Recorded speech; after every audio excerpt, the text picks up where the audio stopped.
Well, we're back in the stage, and it's time to edit some drums.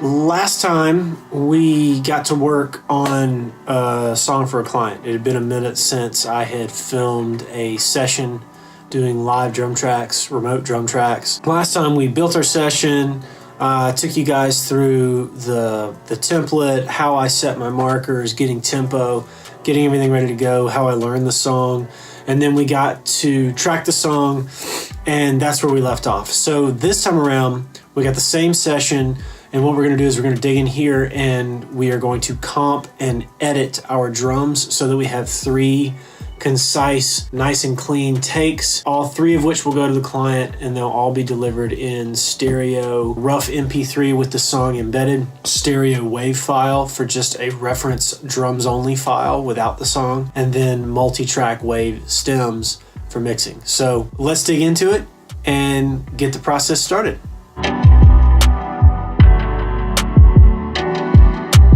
So we got our session pulled up. I'm really going to make a priority of screen casting on this. Probably won't do it for the vlog. I'm just thinking out loud right now. Probably won't do it for the vlog, but I will start doing some more how-to stuff. I've had several people ask me for that, and I think it's probably about time that I start doing that. And when I do that, I will screen share and get even more detailed into this stuff. But for today, we have our session pulled up. I'm gonna unhide all of my hidden tracks. Got my scratch up top, drums tracked here. Everything is playlisted. So I've got 3 takes. You can see I made a boo-boo on take 1 and had to punch back in. It happens. And then what I'm gonna do is I'm gonna drag this playlist of 3 takes to 3 drum channels.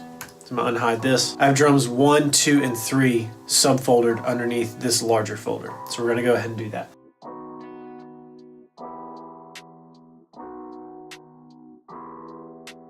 And then once that's done, we'll hide the tracked group of drums. So that's hidden, nice clean session again. We're gonna activate this group 1, and then we're gonna come in here, we're gonna mute this. Since this is the only one that has a boo-boo that we have to fix, we're gonna come in here and we're gonna find the best place to have a seamless edit. When I'm editing drums, I always am listening more than anything to the cymbals and the overheads when I'm comping together a punch like this. The reason is if you cut a cymbal wrong, like a whoosh, and then you go to another cut that you did not strike that exact same cymbal in a similar fashion, you'll get a whoosh, and then it'll go away. It'll just disappear. It sounds very unnatural, and the edit is really obvious. So you don't want to do that. You want to make sure that your edit lines up so that it sounds like one seamless take. So let's see what we have here.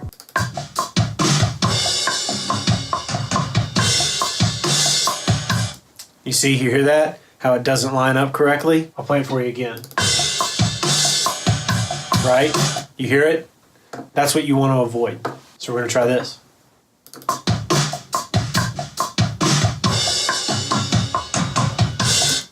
Better, right? You hear that?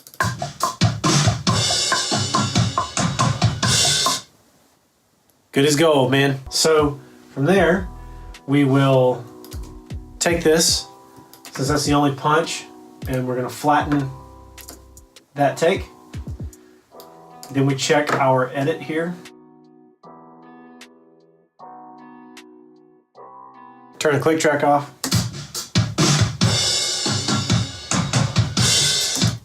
Good to go.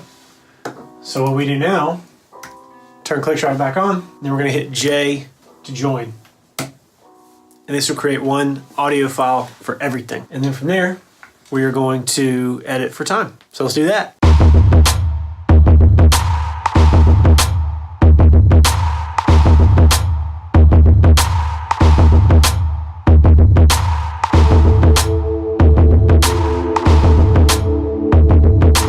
So now at this point, I've got the drum track is comped. It's a full take. So what I'm gonna do is I hit Command F, hit this little enable flex, and go to flex time. And this will help me clean up any timing issues for the track. And what I do is I don't hit flex time and then grid it to 100% because I think that's lifeless. I usually go somewhere between 65 and 75, just depending on how I feel that day, how I feel like I played, and then also what kind of song it is. Sometimes I will go higher than that. If it's a precise metal song with a lot of very precise footwork, I will go higher than 75%. If it is a looser, more fluid rock song, I'll go closer to 65%. It really just depends on what it is. So with this song, what I'm gonna do is probably go 75% on this. So because the tempo is 140, I could go either 8th note or 16th note. I'm gonna go for 16th, see what happens, see how it goes. And then I adjust the cue strength to 75%.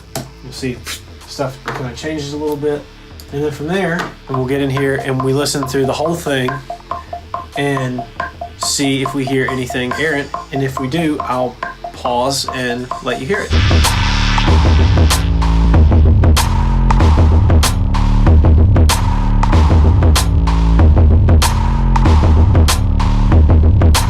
Anything above 120, if you go 16th note, usually in my experience, you're gonna have some more things pulled incorrectly, and that really comes down on me as a player than the software. So here's kind of the groove. That's the groove, right? But because I've done it to 16th, this one pulled incorrectly. Check it out. Right? It's not supposed to be like that. If I zoom in here real nice and tight, right here, you can see, if I undo that, it's closer to the 8th note, but because I played it a little bit too far ahead of the beat, it pulled it the wrong direction, so I just have to pull it back to the correct one. And we'll just do that the whole song. Just fix any error ones we find.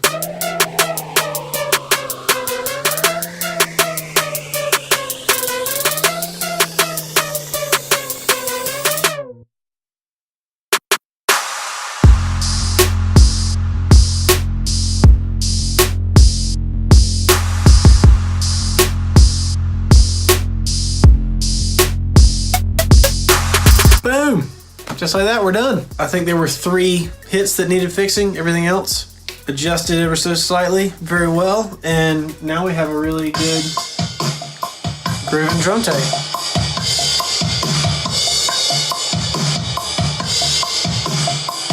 Right? And that's it. That's what goes into it. After that, I will do the other 2 takes, and then everything gets bounced out and exported out into folders, and it's nice and clean, and it'll be up on Dropbox, and then I'll send the links to my client in Japan, and he'll download them and let me know if he needs any changes.